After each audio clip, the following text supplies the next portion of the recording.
رمضان کے لیے تیار ہیں؟ اچھا یہ بتائیے، آپ لوگوں نے کتاب کلاس میں شروع کی ہے شہر رمضان؟ کس کس طرح تیاری کی جاتی؟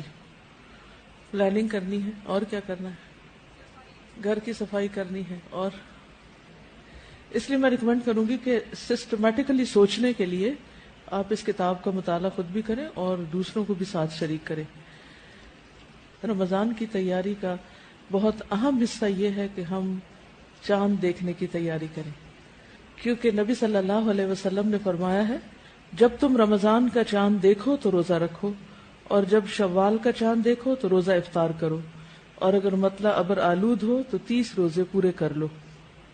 اس کو دیکھ کے روزہ شروع کرو، دیکھ کے افطار کرو، یعنی رمضان کا اختتام بھی چاند دیکھنے کے ساتھ ہونا چاہیے۔ تو ہمیں رمضان کا استقبال کرنا ہے چاند دیکھنے کے ساتھ، اور اس کے لیے آج آپ اپنے سب گھر والوں سمیت کوشش کریں گے کہ چاند کو دیکھ کر روزہ رکھیں، اور جب دیکھیں تو نیت اور سوچ یہ ہونی چاہیے کہ میں اس وقت نبی صلی اللہ علیہ وسلم کے حکم پر عمل کر رہی ہوں، اور اگر بادل ہوں تو اس کا بھی آپ نے فرمایا کہ پھر فَأَكْمِلُوا الْعِدَّةَ 30 کی گنتی پوری کر لو، ٹھیک ہے، 30 کی گنتی پوری کر لو، یعنی شعبان کے 30 دن کر لو، تو ہمارا 30واں دن شروع ہو چکا ہے۔ تو اب اس کے بعد 31واں کوئی نہیں ہے، تو کل ویسے تو روزہ ہوگا ہی، تو اس کو فار گرانٹیڈ نہیں لیں کہ کل روزہ ہے تو روزہ رکھ لیں گے، سب رکھ رہے ہیں ہم بھی رکھ لیں گے، تو اس کو سنت کے مطابق شروع کریں۔ کس کس کو چاند دیکھ کر دعا پڑھنی آتی؟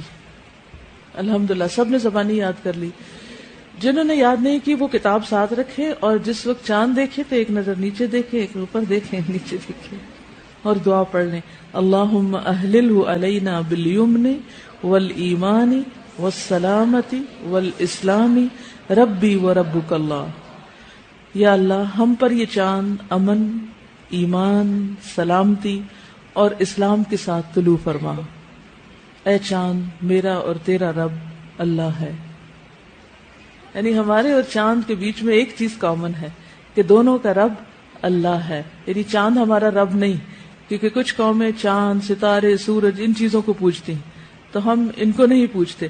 یہ تو صرف اللہ کی نشانیاں ہیں جو ہمیں اوقات بتانے کے لیے اور دیگر فائدوں کے لیے دکھائی گئی ہیں، ورنہ اصل چیز یہ ہے کہ ہم سب کا رب اللہ ہے۔ جیسے ابراہیم علیہ السلام نے چمکتے چاند کو دیکھ کر سوچا کہ شاید یہ رب ہو، لیکن جب غروب ہوا تو کہا کہ یہ رب نہیں ہو سکتا، تو وہ رب نہیں۔